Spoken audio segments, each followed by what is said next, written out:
ዛሬ በአዳማ ከተማ በ5000 ብር የተሰራውን ቤተ መቅደስ አሳያችኋለሁ። አዎ በ5000 ብር ብቻ። በ5000 ብር ነው የሰራው። ሌላው የእብድ ውሻ በሽታ ለነከሳቸው ሰዎች ፍቱን የሆነ ጸበል ያለበትን ቤተ መቅደስ እናያለን። የእብድ ውሻ ለከፋቸው ሰዎች ይሄንን ጸበል ይዘው የሚሄዱ አሉ። ሲቀጥል አዳማ ከተማ ውስጥ ያለ ገዳም አስተዋውቃችኋለሁ። ስናልፍ ከልጅነት ጀምሮ ያደግኩበትን ግዙፉን የቅዱስ ገብርኤል ቤተክርስቲያንን አብረን እንሳለማለን። በዚህ 30 ደቂቃ ቪዲዮ አዳማ ውስጥ የሚገኙ 10 ቤተክርስቲያኖችን እናይ ነው። ተከተሉኝ። በመጀመሪያ የምንሳለመው የአዳማ ደብረገነት ቅድስት ኪዳነ ምሕረትና መጥምቀ መለኮት ቅዱስ ዮሐንስ ካቴድራልን ነው። አውቀዋለሁ። እንግዲህ ቤተክርስቲያኑ የተመሰረተው በ1969 እንደ ሐሳብ ተነሳና አባቶችና አቶ ቱሉ ጋሻው እና አቶ ዳዲጅሩ የሚባሉ አባቶች ነበሩ። አሁንም አሉ በህይወት። እነሱ መሰረቱት 1973 ዓመተ ምህረት የመቃኛዋ ቤተክርስቲያን በቀዳማዊ አቡነ ጎርጎርዮስ ተባረከና ታቦተ ሕጉ መቃኝ ውስጥ ገባ። ኪዳነ ምሕረት አንቺ ያለሽልኝ ካሬው አጠቃላይ ቤተ መቅደሱ ያረፈበት 1200 ካሬ ላይ ነው። ይሄኛው የመሰረት ድንጋይ ያረ የተጀመረው በ2002 ዓመተ ምህረት ነው። ቤዝመንት አለው እንዴ? አለው። አሁንም ስራ ተጠናቀቀ ማለት አይቻልም፣ ገና ነው። ቤተክርስቲያኑ ተጠናቀቀ እንጂ እንደዛ እንደሚባለው አሁን መግቢያውን እንዳያችሁት የግቢው ውበት፣ ጽዳት እሱ ስራዎች አሉ። ወደፊት ደግሞ ሁለገብ ህንጻ ለመስራት በዝግጅት ላይ ነው ያለነው። ካዘደ መቅደስሽ ከስሌት እረፍት የበዚያነው በቅዱሱ ደብረ። በጣም ነው ደስ የሚለው። እንግዲህ አዳማ በድሮ መንገድ በተለይ ከአዳማ መውጫው ላይ ነው የምትገኘው ቅድስት ኪዳነ ምሕረት። ልጅ እያለን ታቦት ለመሸኘት የጥምቀት ታቦት በእግራችን ከከተማ እዚህ ድረስ እንመጣለን። ፀሐዩም ደስ ይላል። በቃ አሁን ደግሞ ቤተክርስቲያኗ አልቃ ማየት በጣም ብዙ ሰው ይመኝ ነበረ። ይሄንን አልቃ ስላየን እግዚአብሔርንም መቤታችንንም እናመሰግናለን። በአጋጣሚ ነገ 1 ዓመታችሁን ታከብራላችሁ። ድግሱ እንዴት ነው? እየተዘጋጀ ነው? በጣም ልዩ ነው። በድሮ በጥንት አባቶቻችን ስርዓት ለማክበር ዝግጅታችንን ጨርሰናል። የተወደዳችሁ እንግዲህ እንደሰማነው ዛሬ ድግሱ እየተዘጋጀ ነው። በዚህ አጋጣሚ በኢትዮጵያ ኦርቶዶክስ ተዋሕዶ ቤተክርስቲያን የዝክርና የድግስ ነገር በጣም ይገርመኛል። ብዙ በዓላት አሉ። አብዛኛው ሰው የራሱ የሚለው የሚወደው የሚያከብረው ተአምር ተደርጎለት ስለተስሎ የሚደግሰው ድግስ አለ።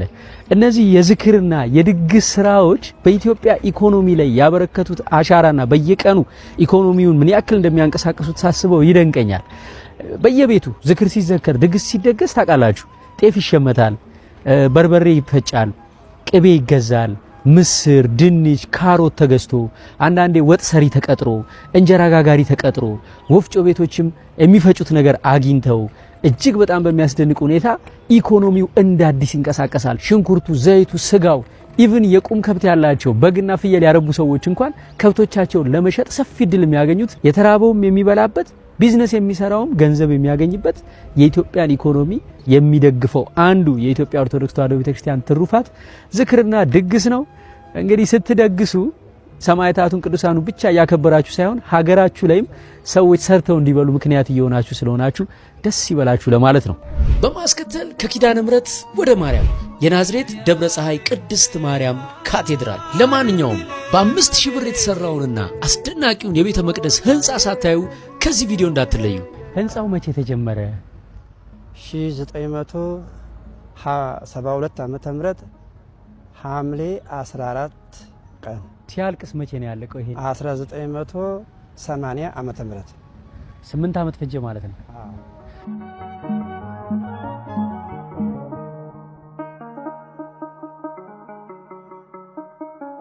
በወቅቱ ስንት ብር እንዳወጣ ይታወቃል? መነሻ ብር ይዘው የተነሱ 60,000 ብር ነው። የኮሚቴው ብዛት 60፣ የብራቸው መጠን ብዛት በ60,000 ብር ነው የተነሱት። እሺ ስንት ካሬ ላይ ያረፈ ቤተ መቅደስ? በ2200 ካሬ ሜትር። 2200 ነው። ዋው! ወደ 11,000 ይሆናል ግቢው። አዎ። እሺ አፄ ኃይለ ሥላሴ ናቸው። እዚህ ጋር ቤተ መንግስት ነበራቸው ዞን ተብሎ እዛ ከዞኑ ቤተ መንግስታቸው ይህ አካባቢ ጫካ ነበረ። ከዛ በኋላ እሳቸው እዚህ አካባቢ ቤተክርስቲያን ያስፈልጋም ብለው እሳቸው ናቸው እዚህ መሰረት እንዲጣል ያደረጉት።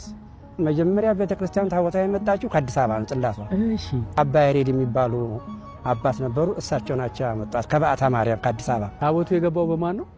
በአቡነ ተክለ ሃይማኖት ፓትርያርኩ። አዎ እሳቸው ናቸው። እዚህ ቤተ መንግስት ሰሩ።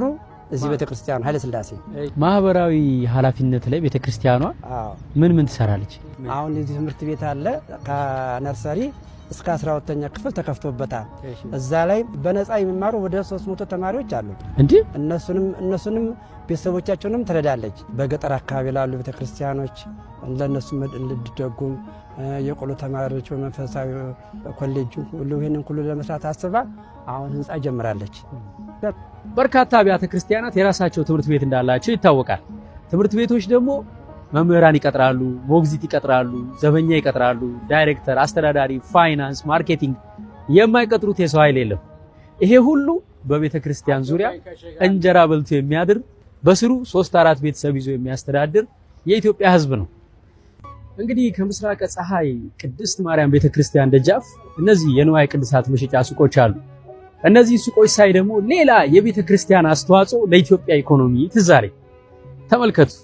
ስዕላትን የሚሰሩ፣ አልባሳትን የሚሰፉ፣ ጥላ እየሰሩ የሚሸጡ፣ ጽዋውን፣ መስቀሉን፣ ዕጣኑን፣ ጧፉን፣ ሻማውን የሚያዘጋጁ፣ በትራንስፖርት የሚያጓጉዙ፣ ከመኪና ላይ የሚያወርዱ፣ ሱቅ ከፍተው የሚሸጡ ሰዎች እጅግ በርካታ ሰዎች በቤተ ክርስቲያንና በንዋየ ቅድሳት ኢኮኖሚ እንጀራ እየበሉ ልጆቻቸውን ያስተዳደሩ ይኖራሉ። በዓላት በመጡ ቁጥር በሚሊዮን የሚቆጠሩ ኢትዮጵያውያን የሚገዟቸው ነጠላዎች፣ ጋቢዎች፣ የአበሻ ቀሚሶች፣ የወንድ የአበሻ ልብሶች እንዲሁም ከመላው ዓለም የሚመጡ የዲያቆናት የካህናት ልብሶች፣ ጥላ ላይ የሚጠለፉ ጥልፎች፣ እነዚህ ሁሉ ለሸማኔው ክር ለሚያዳውረው፣ ለሚሰፋው፣ ለሚፈትለው፣ ለሚጠልፈው፣ ልብሱን ለሚያጓጉዘው፣ ለሚሸጠው ምን ያክል ኢኮኖሚ እንደፈጠሩ በየአካባቢያችሁ ያሉ የባህል ልብስ ነጋዴዎችን እያያችሁ ወይም ቁም ሳጥናችሁን ከፍታችሁ ቤት ውስጥ የተሰቀለውን የባህል ልብስ እየተመለከታችሁ መረዳት ትችላላችሁ። የከበሮ ቆዳ ወጣሪዎች፣ ጠላፊዎች፣ እንጨቱን ጠርበው የሚያዘጋጁ ሰዎች፣ የከበሮ ልብስ አልባሾች፣ ጽናጽል የሚሰሩ ባለሙያዎች፣ ጽናጽሉን የሚሸጡ የሚያጓጉዙ፣ መቋሚያ የሚሰሩ ሰዎች፣ አረምኑ ቅጡ ተዘርዝሮ ተነግሮ የማያልቅ ኢኮኖሚ በቤተ ክርስቲያን ጀርባ በንዋየ ቅድሳት መካከል ኢትዮጵያን እያንቀሳቀሰ ይገኛል። እነዚህ ሁሉ በማተሚያ ቤት የሚታተሙ የትርጓሜ መጻሕፍት፣ ገድለ ሰማዕታት፣ የመጽሐፍ ቅዱስ፣ የቅዳሴ መጻሕፍት፣ የጸሎት መጻሕፍት ለአታሚው፣ ለአከፋፋዩ፣ ለነጋዴው ምን ያክል የኢኮኖሚ ምንጭ እንደሆኑ አስቡት። በስራው ተሳትፈው በልተው ጠጥተው ቤተሰቦቻቸውን እንዲያስተዳድሩ ትልቅ ምክንያት ሆናለች።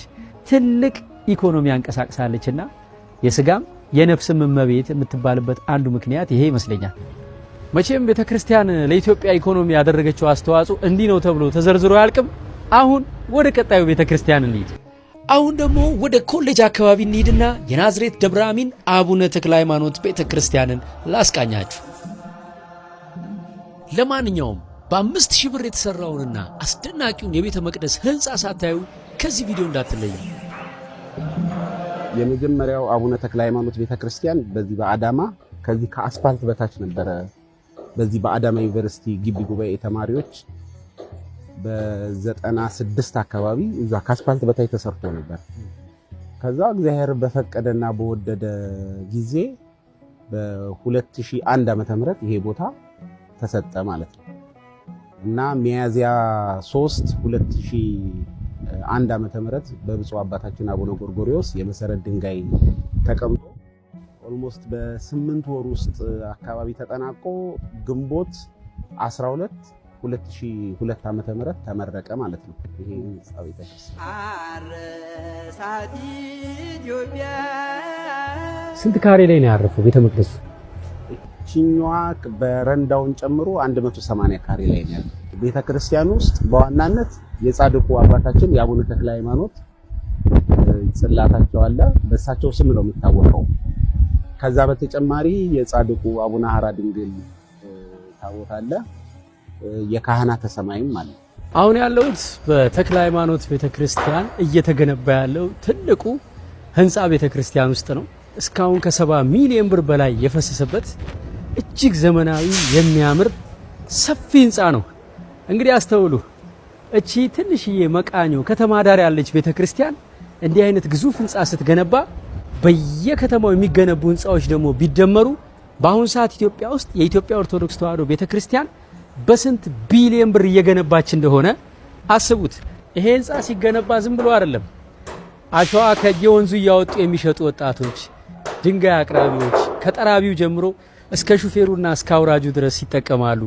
የብረት አምራች ፋብሪካዎች ከነሰራተኞቻቸው እንዲሁም ደግሞ የብሎኬት ፋብሪካዎች፣ ብሎኬት አምራች ወጣቶች፣ ያንን የሚያጓጉዙ የሚጭኑ የሚያወርዱ ሰራተኞች፣ የቆርቆሮ ፋብሪካ ሰራተኞች፣ ሚስማር ፋብሪካ ሰራተኞች፣ እንደገና ከውጭ ሀገር መብራት የሚያስመጡ ኢምፖርተሮች፣ የሚያከፋፍሉ ነጋዴዎች፣ የስዕል ባለሙያዎች፣ ቀለም አስመጪዎች፣ ቀለም ሻጮች፣ ምንጣፍ አስመጪዎች፣ ምንጣፍ ነጋዴዎች፣ ምንጣፍ አንጣፊዎች፣ የሳውንድ ሲስተም የድምጽ ማጉያ አስመጪዎች እንዲሁም ባለሙያዎች፣ ቴክኒሻኖች የሚገጥሙት ኢንስቶል የሚያደርጉት ቤተክርስቲያን በኢትዮጵያ ውስጥ አንደኛዋ ቀጣሪ ነች ብል ማጋነን አይሆንም። 500 ሺህ ካህናት አሏት። እንዲሁም ደግሞ የአስተዳደር ሰራተኞች፣ የፋይናንስ ባለሙያዎች፣ ጥበቃዎች፣ ጽዳቶችና በርካታ ባለሙያዎችን የኢትዮጵያ ኦርቶዶክስ ተዋሕዶ ቤተክርስቲያን ቀጥራ እነሱና ቤተሰቦቻቸው እንጀራ እንዲበሉ ምክንያት ሆናለች። በማስከተል ደግሞ ሳርተራን አልፈን ወደ ናዝሬት ደብረ ቤቴል ቅድስት ሥላሴ ቤተክርስቲያን እናምራ። የግቢው ስፋት ምን ያክል ነው? 17000 ካሬ ሜትር ላይ የተቀመጠ ነው።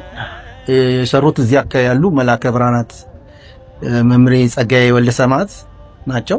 እሳቸው የሚያገለግሉት ናዝሬት ቅዱስ ገብርኤል ቤተክርስቲያን ነበር። እዛ ያሉ በህልማቸው 3 በአካላቸው በመለኮታዊ ባህሪያቸው 3 ሰዎች ብርሃን እያበሩ መጥተው ይገለጹላቸዋል በህልማቸው። ይህንን ህልማቸውን በመነጋታው ለመምሬ ቀሲስ ተድባበ ገብረሕይወት ያስረዷቸዋል። ሲያስረዷቸው ምን ይላሉ? ቀሲስ ገብረሕይወት ሥላሴ ራሳቸው በመለኮታዊ ባህሪያቸው በሶስትነት ተገልጸው እየነገርኩ ነው።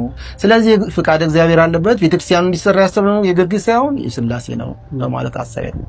ያንን ጥናት ያደርጉና ቤተክርስቲያኑ የሥላሴ ጽላት የሚገኘው የት ነው ማለት ወደ ወለንጭቲ ቅዱስ ጊዮርጊስ ቤተክርስቲያን ሄደው ይጠይቃሉ። በወቅቱ የነበሩት ካህን ፈቃደኛ ሆኖ አንድ ሥላሴን ጽላት አንድ ዳዊት አብረው ሰጥተዋቸው ይልኳቸዋል ለነኚህ ለሁለቱ ካህን።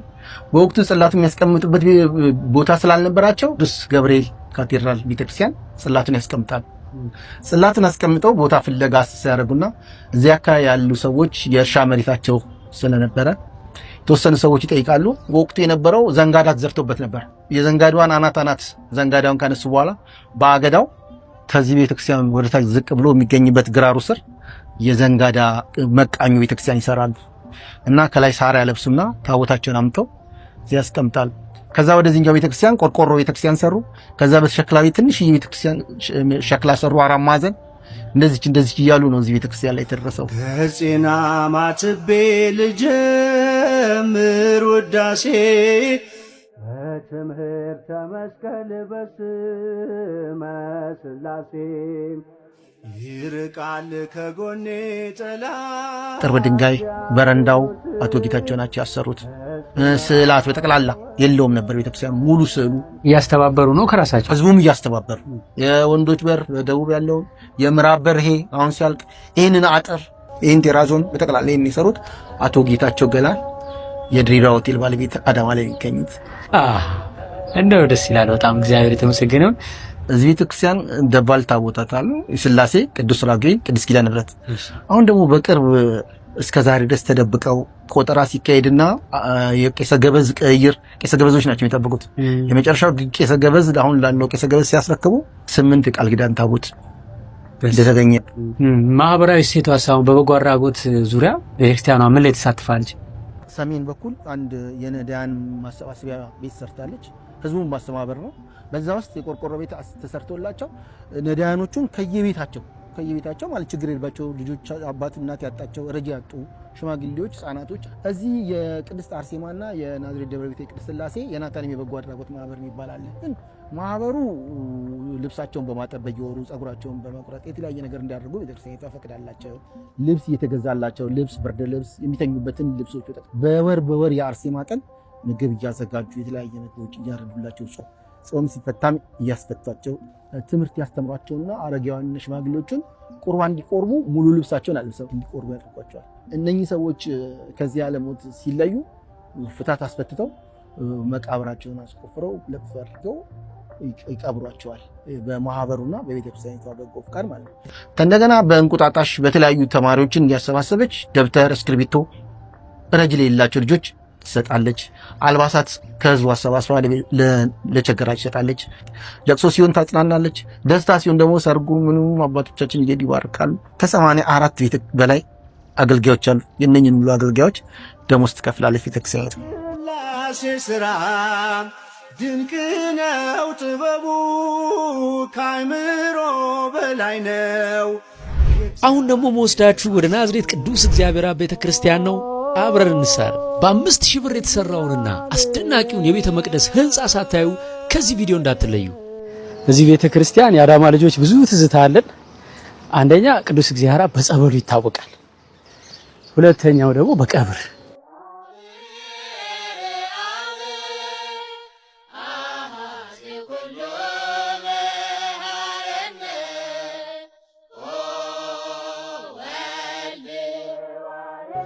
እንግዲህ ይሄ ቤተክርስቲያን እዚህ የተመሰረተው በ1968 ነው። እሺ መነሻው 1967 ነው። እሺ እዚህ ደግሞ እንዲመሰረት መነሻ የሆነበት ምክንያት በወቅቱ የነበረው ወደ 5 ቀበሌ ማህበራት ነበሩ ከዚህ በታች። እነዚህ በአጠቃላይ የቀብር ስነ ስርዓት የሚፈጸመው መድኃኔዓለም ቤተክርስቲያን ነበር። እሺ እነዚህ 5ቱ ቀበሌ ሊቃነ መናብርት ከሌሎች አባቶች ሽማግሌዎች ጋር ይነጋገሩና ይሄ ቦታ እዚህ እንዲሰጥ ጥያቄ ለማቅረብ የጋራ ስምምነት ውይይት ያደርጋሉ። ከዛን እንግዲህ እነዚህ ሰዎች ይሄንን ፍላጎት ይኖራቸው እንጂ የመጀመሪያው ፈቃደ እግዚአብሔር ስለነበረ ማለት ነው። ወደ 22 ያህል ሽማግሌዎችን ይዘው ከተነጋገሩበት በኋላ ቃለ ጉባኤያቸውም አለች። አሁን ራሱ ይሄ ቃለ ጉባኤ የዛሬ ስንት ዓመት ነው? 1968 ነው። 1968 ዓመተ ምህረት ነው። ይሄኛውን ለአውራጃው ይልኩለታል።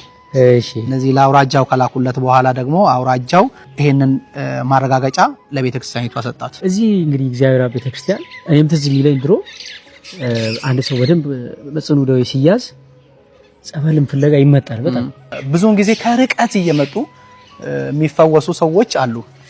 ከእስልምናውም እምነት ከፕሮቴስታንቱም በተለይ ለውሻ ለለከፋቸው ሰዎች የብዱሻ ለከፋቸው ሰዎች ወዲያው ከየትም ይሁን ከሰሜን ድረስ መጥተው ይሄንን ጸበል ይዘው የሚሄዱ አሉ። ከካንሰር ሄዳኑ አሉ፣ ከኤችአይቪ ሄዳኑ አሉ፣ ከኩላሊት ሄዳኑ አሉ። የተለያዩ ሆዳቸው ውስጥ ትላትል በቅሎ በዛ ከዚህ ደግሞ ሄዳኑ አሉ። ስለዚህ ጸበሉ በጣም እጅግ በቃ ፍቱን ነው። እግዚአብሔር በእኛ ቤት ሁልጊዜ ምስጉን ነው። የአማልክት አምላክ እነዚህ እዚህ ጋር አሁን የጸሎት ማድረጊያ ነው። ወንድሞች እዚህ ጋር ጸሎት ያደርጋሉ። እህቶች ደግሞ ከዛ መጋረጃ ውጪ ጸሎት ያደርጉበታል ማለት ነው። እሺ አሁን 4 መጠመቂያዎች አሉን እዚህ። እሁድ ቀን ብትመጣ የአቡነ ገብረ መንፈስ ቅዱስ ቀን ብትመጣ፣ የበዓታ ቀን እንዲሁም የእግዚአብሔር አብ ዕለት ብትመጣ ይሄ ቦታ ግጥም ብሎ ነው የምታገኘው። መተናፈሻ የለውም። ይሄኛው እንግዲህ ሰው እዚህ ጫማውን እዛ ጋር ነው የሚያወልቀው። እሺ ጫማውን እዛ ጋር ያወልቃል። እዚህ ጋር መጥቶ ይጠጣሉ። በእነዚህ በነገራችን ላይ ትልቁ ደግሞ ከዚህ የሚሄደው የጸበሉ ተረፈ ምርት ወደ ግቢ ይገባል። ታንከር አለ እዛ ውስጥ የተዘጋጀ። እሺ ያ ለአትክልት ይሆናል። ስለዚህ እነዚህ ደግሞ ጸበልተኞች ናቸው የሚኖሩበት። እሺ እንግዲህ ያ ቢዝነስ የምትሰሩት አለ? ለምሳሌ ትምህርት ቤት ምናምን? ትምህርት ቤት አለው እንጂ የራሱ የሆነ 2009 ነው የተከፈተው። እሺ አሁን ላይ 7ኛ ክፍል ደርሰናል። ወደ 1250 በላይ ተማሪዎች አሉት ያስተምራቸው ማለት ነው። ሌላ ደግሞ ገራዦችን፣ ብሎኬት ቦታዎችን እንደዚህ አጠና ተከራይተው ደግሞ የሚሰሩ አሉ። የሚገርም ነው። ስለዚህ ትምህርት ቤቱ እንዲያው ከከተማው ጥሩ ተመራጭ ትምህርት ቤት ነው። መዝገባ ለምሳሌ ለነርሰሪ ተማሪዎች 1 ቀን ነው የሚመዘገቡት። በአንድ ቀን ይሞላል። ከሌሊቱ 9 ሰዓት ይሰለፋሉ ሰው። አዎ ቦታው ስለማይገኝ ማለት ነውና ቦታ ያው በየአመቱ ነው ብሎክ እየጨመርን የደረስነው ዛሬ ላይና አሁን በቀጣይ ወደ 8ኛ እንሸጋገራለን። ለ8ኛ ደግሞ ሌላ ብሎክ እንሰራለን ማለት ነው። በአካባቢው ደግሞ የአፋን ኦሮሞ ተማሪዎች ይበዛሉ፣ አፋን ኦሮሞ ይማሩ። ስለዚህ የእነሱንም ፍላጎት ጭምር ለማሟላት እዚህ አካባቢ የቤተክርስቲያን ትምህርት ቤት አንድ ዮሐንስ ቅዱስ ዮሐንስ አለ። ከዚህ በታች የኛ ነው ያለው። ሌሎቹ ያው ከዚህ ራቆ ስለሆኑ በዚህ ልክ ተመራጭነትም አለው። አንዱ በጎ አድራጎትም ጭምር ነው። በነገራችን ላይ በትንሹ አንድ 25 ተማሪ በየአመቱ ነፃ ይማራል። እሰይ ከሌላው ደግሞ እጅግ የሚለየን እዚህ 800 ካሬ ሜትር ላይ ያረፈ አዳራሽ አለ።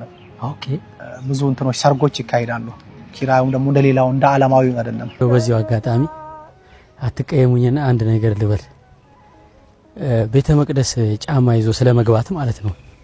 ድሮ ቤተ መቅደስ ጫማዬን በፌስታል እያያዝኩ ገባ ነበረ እና አንድ ወንድም ምን አለኝ፣ አንድ ቀን ምን አየር ቤተ ክርስቲያን ውስጥ የቤተ ክርስቲያን አገልጋይ ናቸው እና ገቡና ቤተ መቅደስ ጫማቸውን በእጃቸው ይዘው ቤተ መቅደስ ውስጥ ሆኖ ታቦቱ ያለበት ቅድስቱ አለ አይደለ? እዛ ጋር ሊሳለሙ ሲሉ ጫማቸውን ቁጭ አረጉት መሬት ላይ ማለት ነው። ጫማ ቤተ መቅደስ በፍጹም ይዘህ አትግባ፣ በቃ ከቻልክ ይዘህ አትግባ። ይዘህ ከገባህ እንኳን በደንብ በፌስታል ወይ በማዳበሪያ በደንብ ጭራሽ ጫማህና ምንጣፉ እንዳይነካካ አድርገህ ይዘህ ግባ። ምክንያቱም እግዚአብሔር ብዙ ነገሮችን በመጽሐፍ ቅዱስ ሲያዘን በነቢያት አድሮ ያዘዘዋል፣ በተለያየ መልክ ያዘዘዋል። ጫማህን አውልቅ የሚለውን ትእዛዝ ግን ራሱ መለኮት ራሱ እግዚአብሔር ነው ሙሴን ያዘዘው። የቆምክባት ስፍራ የተቀደሰች ናትና ጫማህን አውልቅ ብሎ የተናገረው ራሱ እግዚአብሔር ነው። ራሱ እግዚአብሔር የተናገረውን ካላከበርን ሌላውንማ እንዴት እናከብራለን? ሁለተኛ ጫማ አለ በጣም የማይረግጠው ቦታ የለም አለ። መንገድ ላይ ስንሄድ ብዙ ነገር ይረግጣል አለ። ጭቃ ይረግጣል፣ አፈር ይረግጣል፣ የውሻ ሽንት ይረግጣል፣ የሰው ሽንት ይረግጣል፣ ብዙ ቆሻሻ ይረግጣልና ሽታም ቆሻሻም አለው አለ። ያንን ይዘን ገብተን ቤተ መቅደስ ምንጣፍ ላይ እንደው በቸልተኝነት ዝም ብለን ስናስቀምጠው ቤተ መቅደስን ያቆሸሽን እንደሆነ እናውቃለን ወይ? ካልሲ ራሱ ንጹህ ካልሆነ ሰው በካልሲ ይገባል አለ እና ንጹህ ካልሆነ አንዳንድ ቅቤ የሚሸት ካልሲ አለ፣ ከጫማ የባሰ ቆሻሻ ካልሲ አለና አንዳንድ ምንጣፍ ላይ ስንሰግድ ልብ ብላችሁት ከሆነ እኔ ከዛ በኋላ ነው ልብ ያልኩት፣ ስንሰግድ ቆሻሻ ነገር ይሸተናል። ምንድነው? ከካልሲው ጋር የገባ ቆሻሻ ነው እና ካልሲ እንኳን መውለቅ አለበትና ቤተ መቅደስን በጣም ማክበራችን ከዚህ ይጀምራል። በማስከተል ወደ ዱቄት ኮንዶሚኒየም ወደኛ ሰፈር እንሂድና የአዳማውን መካነ ጻድቃን አቡነ አረጋዊ ቤተክርስቲያን ላስቃኛችሁ። አረጋዊ ጻድቅ ምሏ ፍቅር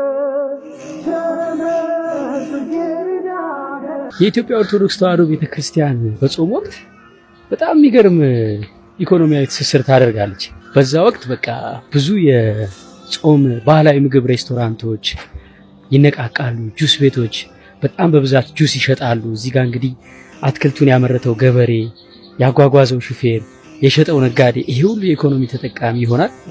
አትክልት ራሱ በጣም በስፋት ተጠቃሚነት ላይ ስለሚውል ብዙ ገበሬዎች፣ ብዙ አራሾች፣ ብዙ የዘርፉ ተሳታፊዎች ኢኮኖሚካሊ ይነቃቃሉ።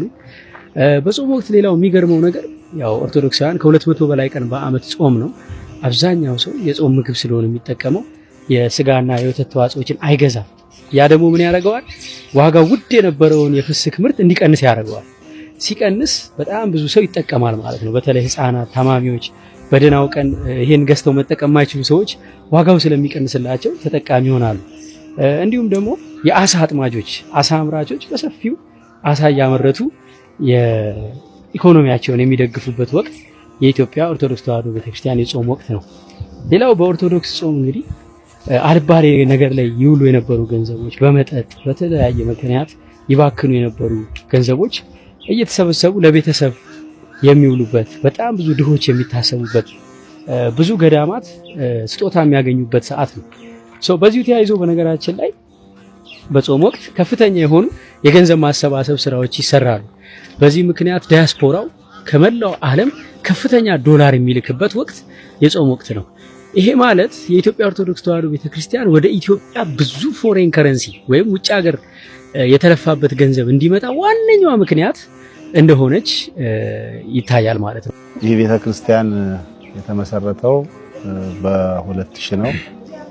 በብፁዕ አባታችን አቡነ ጎርጎርዮስ የምስራቅ ሸዋ ሀገረ ስብከት ሊቀ ጳጳስ ያመሰረት ታሪኩ እዚህ ቴክኒክ ማሰልጠኛ የሚኖሩ ወይም ደግሞ የሚያስተምሩም የሚማሩ መምህራን ነበሩ እና ከዚያ ውስጥ የሚማሩት ተማሪዎች ግቢ ጉባኤ ከዚያ አካባቢ ቤተክርስቲያን ስላልነበረ ከዛፍ ስር ቁጭ ብለው ወንጌል ይማሩ ነበር። እዚህ አካባቢ ያሉ ገበሬዎች ወይም ደግሞ አርሶ አደሮች የእነዚህ ልጆች መሰባሰብ ሲያዩ እየመጡ ምንድነው እዚህ ሁሉ ጊዜ ቁጭ እያላችሁ የምትማሩት ቤተክርስቲያን መስራት አይቻልም ወይ በመሰረት አይቻልም ወይ መትከል አይቻልም ወይ እያሉ ይጠይቁ ነበርና በዚህ አማካኝነት አቶ አለማየሁ የሚባሉ የዚህ አካባቢ ኗሪ የሆኑ እሳቸው ይሄንን የእርሻ ቦታ የነበረውን ለቤተክርስቲያን ስጦታ በስጦታ መልክ ወይዘሮ ሳምራዊት የሚባሉ እናት ባልሳሳት ሰጡት የሚለው ታሪኩ። ከዚያ በመቀጠል በ2000 ዓመተ ምህረት የአካባቢው ማህበረሰብ ለብፁዕ አባታችን የቤተክርስቲያን ይተከልን ጥያቄ ያቀርባል። በዚህ ጊዜ ብፁዕ አባታችን ልዑክ ልከው ልዑካኑ ቦታውን መተው አጥንተው ካዩ በኋላ አካባቢ ያሉትን ሽማግሌዎች በመጥራት አወያይተው ኮሚቴ በማዋቀር ቤተክርስቲያኑ እንዲሰራ አድርገዋል።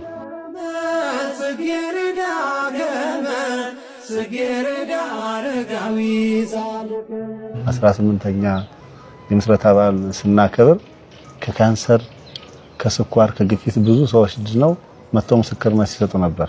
የአቡነ አረጋዊ የቅዱስ ሚካኤል በስድስት የቁስቋም ብዙ ምእመናን ይመጡበታል። ህንጻው ስንት ጊዜ ፈጀ ሲገነባ? መሰረት የተጣለው በ2000 ነው። ጥቅምት 2 ሁለተኛው ወር ነው። በ7 ወር ነው የመጀመሪያው መቃኞ የተጠናቀቀው። ከዚያም በኋላ ደግሞ በ2003 ባልታወቀ ምክንያት በተፈጥሮ አደጋ ማለት ነው በነፋስ በጎርፍ መቃኞ ሲፈርስ ይሄኛው ቤተክርስቲያን እንዲሰራ ሆኗል ማለት ነው። ሌላ ማህበራዊ ኃላፊነትን ከመወጣት አንፃር ቤተክርስቲያኗ የምትሳተፍባቸው ነገሮች አሉ። ቤተክርስቲያን እንደሚታወቀው ምስካየ ኅዙናን ናት። አቡነ አረጋዊ አንደኛ ደረጃና አጸደ ህፃናት የሚል አለ። እስከ 50 ተማሪ በነጻ ታስተምራለች። ወላጅ አልባዎች ጧሪ ቀባሪ የላቸውም፣ ልጆች የሏቸውም፣ ቤተሰብ የላቸውም። ማንም ሰው ሊረዳቸው የማይችሉትን ሰብስባ ቤተክርስቲያን ቤት ሰጥታ ታኖራለች ማለት ነው።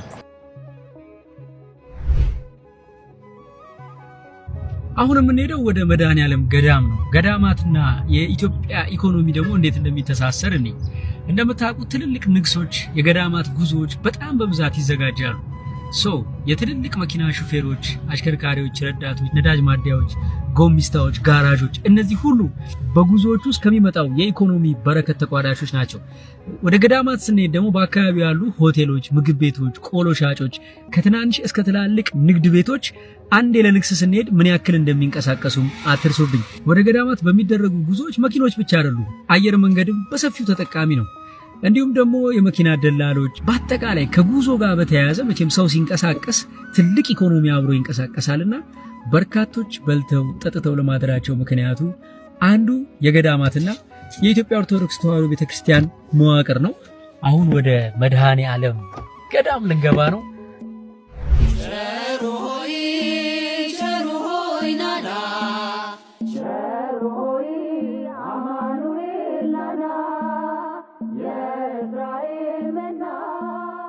ህንጻው መቼ ተጀመረ? ይሄ በ72 ገደማ ነው፣ 82 ነው፣ እንደዚህ ነው ያለቀው።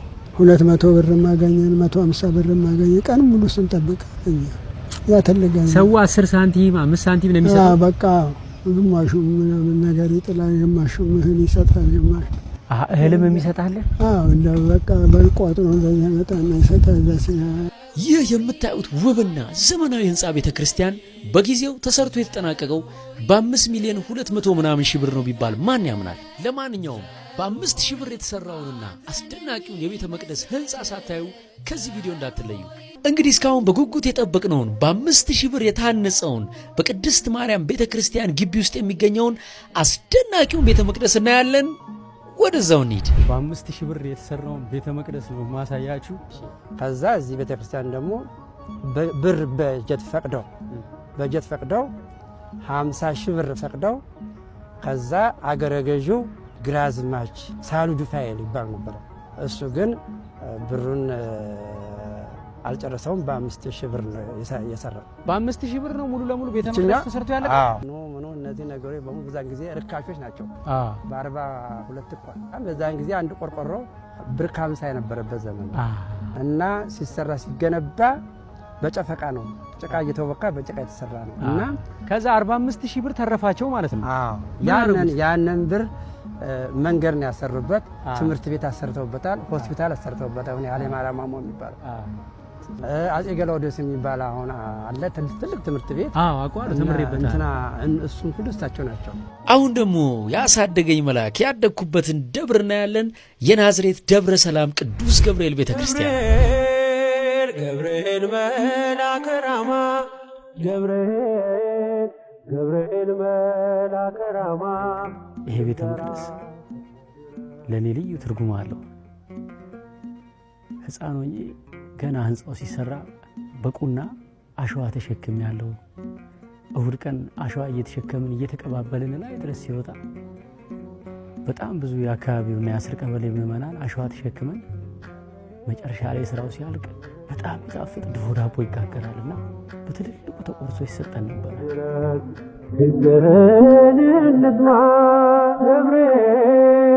ገብርኤል መልአከ ራማ ገብርኤል የህንፃ ቤተክርስቲያን እንግዲህ ረጅም ዓመት ልጅ ሆነን ጀምሮ ሲገነባ የነበረ በስፋቱ አዳማ ላይ ትልቁ ቤተ መቅደስ ይሄ ነው ብዬ ነው የምገምተው።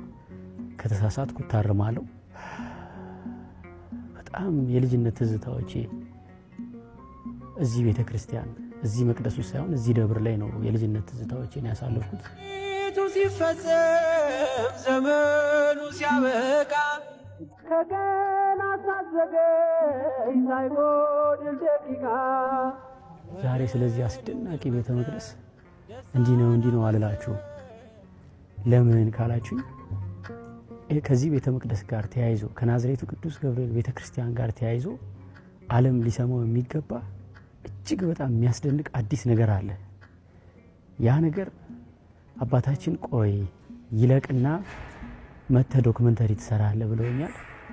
ይለቅና መጥቼ ዶክመንተሪ ሰራላችኋለሁ። ዛሬ ግን እንደው ለማሳየት ያክል በአዳማ ካሉ በርካታ አብያተ ክርስቲያናት በጥቂቱ ባለችኝ ሰዓት ውስጥ ያሳስኩላችሁ 10ን ቤተ መቅደሶች ነው። 10ኛውና ትልቁ የናዝሬቱ ደብረ ሰላም ቅዱስ ገብርኤል ቤተክርስቲያን ነው።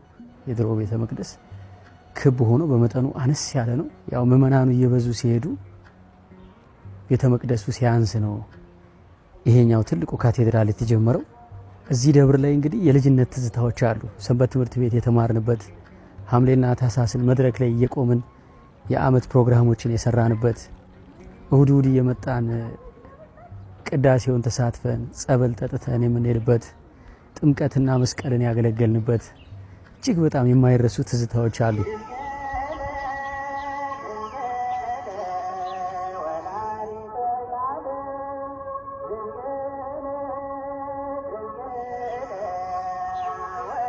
ዛሬ ከዚህ ቪዲዮ የተረዳሁት ነገር ምን መሰላችሁ? የኢትዮጵያ ኦርቶዶክስ ተዋሕዶ ቤተክርስቲያን በየቀኑ በምታደርጋቸው በእያንዳንዳቸው እንቅስቃሴዎች ውስጥ ለካ የሀገርን ኢኮኖሚ በጀርባዋ የተሸከመች ትልቅ ባለውለታ ነች። እኔ ይሄን ተምሬያለሁ ከዚህ ቪዲዮ። እናንተስ ምን ተማራችሁ? ስር ኮመንት ላይ ጻፉልኝ። ሌሎችም ከተሞች፣ ሀገረ ስብከቶች እኛ ከተማናና ያሉትን አብያተ ክርስቲያናት እስቲ እናስጎብኝ ካላችሁኝ ከጋበዛችሁኝ እመጣለሁ። ቤተ ክርስቲያኖቻችሁን እያየው እየተባረኩ ለዓለም አስተዋውቃለሁ። በቀጣዩ የቤተ ክርስቲያን ጉብኝት ቪዲዮ እስከምንገናኝ ሰላም ሁኑ።